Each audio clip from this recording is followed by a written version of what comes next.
हम महिलाएं घर और किचन को डेली ही साफ सुथरा रखना पसंद करती हैं। उसके बाद भी कुछ कमियां रह ही जाती हैं, तो क्यों ना इन कमियों को एक शानदार टिप्स के थ्रू खत्म किया जाए।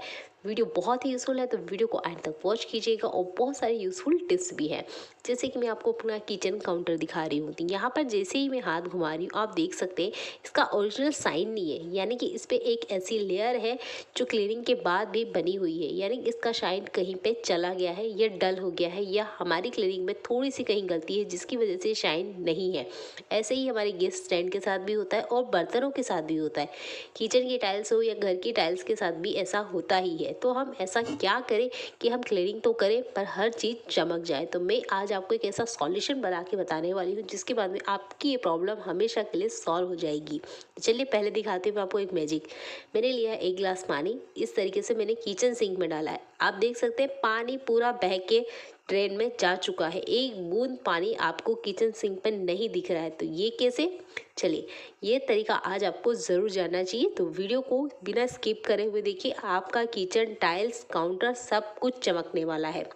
आज ये जो ट्रिक मैं आपको बता रही हूँ वो किचन में यूज़ होने वाले बर्तन लिक्विड के लिए है। तो यहाँ पर मैंने लिया है बर्तन लिक्विड, ये 1 लीटर का बर्तन लिक्विड है। इसको जब मैंने यूज़ करा तो मैंने देखा किचन का जो सरफेस है, टाइल्स है, बर्तन है, कुछ भी ठीक से क्लीन नहीं हो रहा है, एक हल्की सी परत छोड़ के जा रहा है। तो आजकल जो बर्तन लिक्विड आ रहे हैं ना, उसके साथ ये प्रॉब्लम हो रही है। तो इसके लिए हमें यहाँ कुछ चीज़ें चाहिए। तो मेरे पास है मीठा सोडा और कोलगेट। यहाँ पर और एक सीक्रेट इंग्रेडिएंट हम ऐड करने वाले हैं, वो आपको आगे देखने को मिलेगा।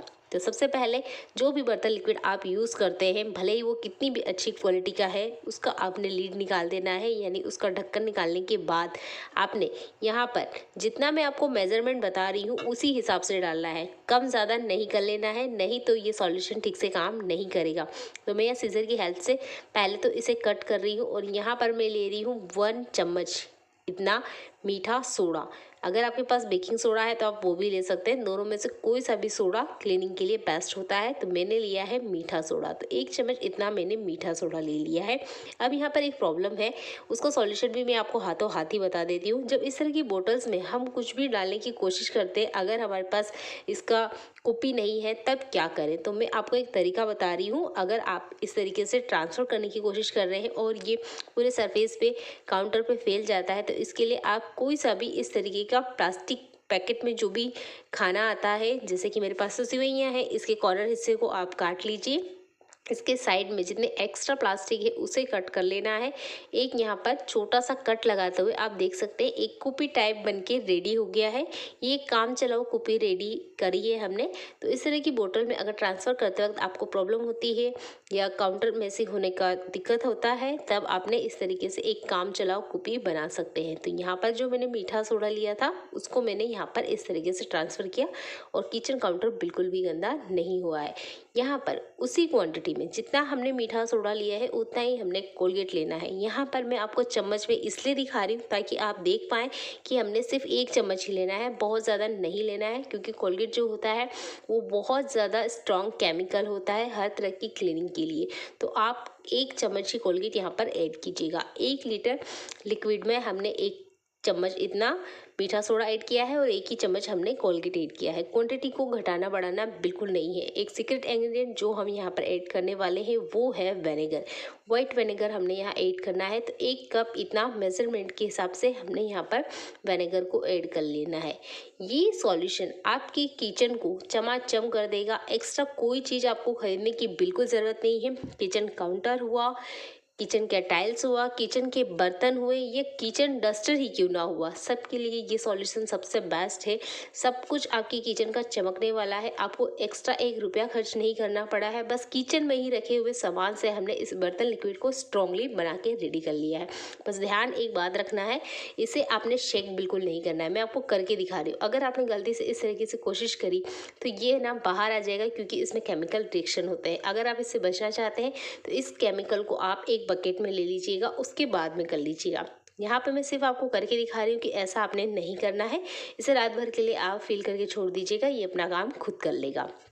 किचन से जुड़ा ये यूज़फुल हैक आपको ज़रूर पसंद आने वाला है। हमारे किचन में ना कुछ सामान ऐसे होते हैं जिन्हें हम इकट्ठा कर लेते हैं, यानी कि हमारी डेली लाइफ में यूज़ होने वाली चीज़ों को हम कहीं ना कहीं इकट्ठा कर लेते हैं।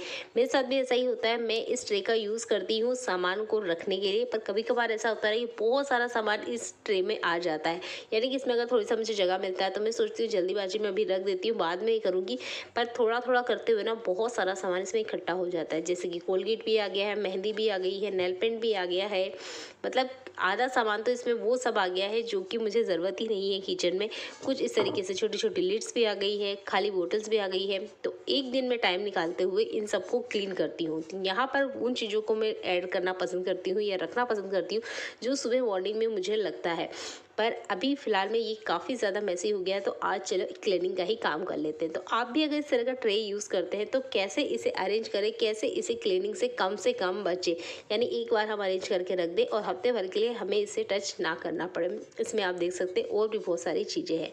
तो इसके लिए आप यूज़ कर सकते हैं ट्रे के नीचे या तो आप कॉटन का कपड़ा लगा लीजिए या इस तरीके से किसी बैग का यूज़ आप कर सकते हैं। तो ये कपड़े वाला बैग है जो अक्सर कपड़ों के साथ आता है, मैं इसका ही यूज़ कर रही हूँ। आप टिश्यू पेपर का भी यूज़ कर सकते हैं। इसे क्लीनिंग में बहुत ज़्यादा आसानी हो जाती है। हमें सिर्फ ये कपड़ा उठाना होता है, पूरी ट्रे को क्लीन करने की नौबत नहीं आती है। उसके बाद भी जो भी आप चीज़ें इसमें रखना चाहते हैं वो रख सकते हैं, जैसे कि मैंने यहाँ रखा है अजवाइन, जीरा, चिया सीड, ये मुझे सुबह की ज़रूरत होती है।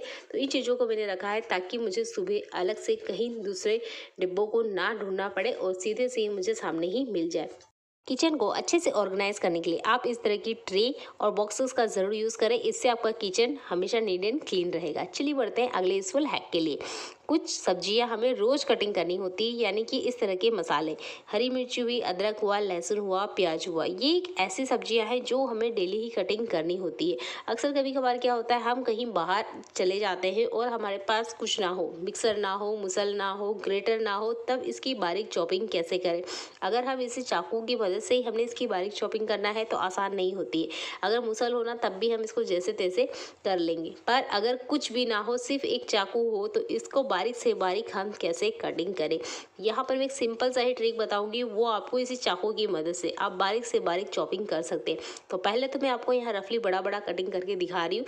सिंपली अगर हम बाहर आउटडोर पे हैं तो इसी तरीके से कटिंग कर लेते हैं ताकि अभी हमारा काम चल जाए। पर किसी किसी को ये तरीके बिल्कुल पसंद नहीं आते हैं, उन्हें बारीक मतलब बारीक ही चॉपिंग पसंद होती है, बड़ी रफली नहीं पसंद होती है। तो आप ना एक ट्रिक यूज़ कर सकते हैं। बस चाकू को आपने ध्यान देते हुए इस तरीके से पकड़ना है, जिस तरफ धार है उस तरफ हमने नहीं पकड़ना है, अपोजिट साइड में इस तरीके से हल्का हल्का सा इसको प्रेस करते जाना है। मैं धीरे से और स्लोली आपको दिखा रही हूँ ताकि आप इसे आसानी से देख पाएँ। हल्की सी उंगली की हेल्प से भी, अंगूठे और हाथ की हेल्प से हल्का हल्का सा आप इसे प्रेस करेंगे आराम से। कहीं आप आउटडोर पे हैं या घर पे ही इस तरीके से चॉपिंग करना चाहते हैं और अभी आप ग्रेटर की हेल्प नहीं लेना चाहते हैं या चॉपर निकाल के मेहनत नहीं करना चाहते हैं, हाथों ही हाथ इसे करना चाहते हैं, तो इस ट्रिक को ज़रूर ट्राई आउट करके देखिएगा। यकीनन ये काम आती है, क्योंकि इस तरह की ट्रिक का मैं यूज़ करती हूँ। बार बार मैं चॉपर, मिक्सर या ग्रेटर का यूज़ ना करते हुए इसी तरीके से हल्के से बस इसे प्रेस करती हूँ और बारीक से चॉपिंग हो जाती है। आई होप ये ट्रिक आपको पसंद आएगी। चलिए बढ़ते हैं अगले यूजफुल हैक के लिए। आटा तो हम लोग डेली ही लगाते हैं, पर क्या आटा इस तरीके से रुई जैसा मुलायम लगाना जानना चाहते हैं? तो चलिए बढ़ते हैं अगले ही ऐसे यूजफुल टिप के लिए। जब भी आप आटा लगाते हैं तो पानी को पहले हल्का कुनकुना गर्म कर लें। इस ट्रिक को आपको स्पेशली पूरी के लिए ज़रूर फॉलो करना चाहिए, क्योंकि पूरियाँ जब कड़क बन के रेडी होती है ना तो किसी को खाने में पसंद नहीं आती है। तो यहाँ पर मैंने साधारण नमक ऐड कर लिया है। हल्का कुनकुना पानी को थोड़ा थोड़ा मिलाते हुए यहाँ पर हमने आटा लगा लेना है। रोटी बनाने के बाद लगभग 3 से 4 घंटे बाद ही रोटियां अगर सख्त हो जाया करती हैं या पूरियां सख्त हो जाया करती है तो इस ट्रिक को स्पेशल फॉलो करिए।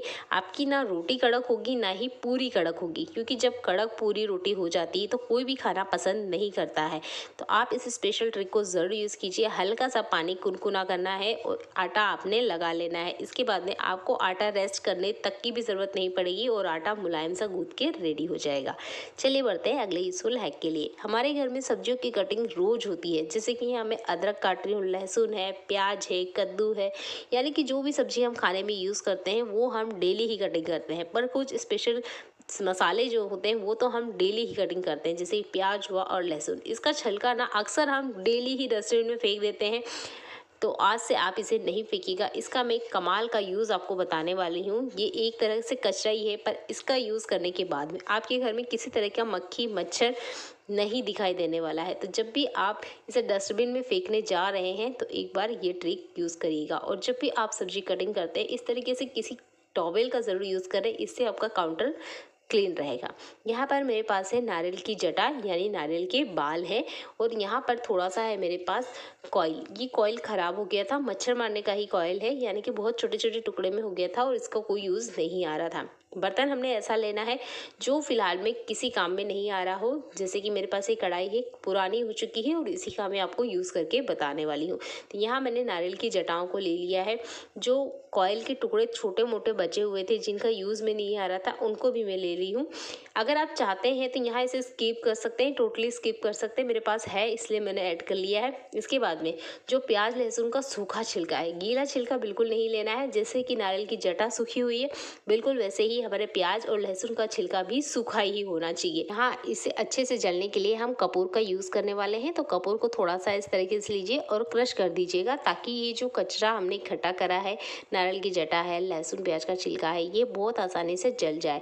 और इसको जलाना नहीं है, इस तरीके से ना धुआं रखना है। धुएं रखने से आपके घर के सारे मक्खी मच्छर भाग जाएंगे। जैसे कि मैंने आपको कहा, आपके पास कॉइल है तो ऐड करिए, नहीं तो आप उसे हटा सकते हैं। मेरे पास एक्स्ट्रा पड़ी हुई थी इसलिए मैंने इसमें डाल दी।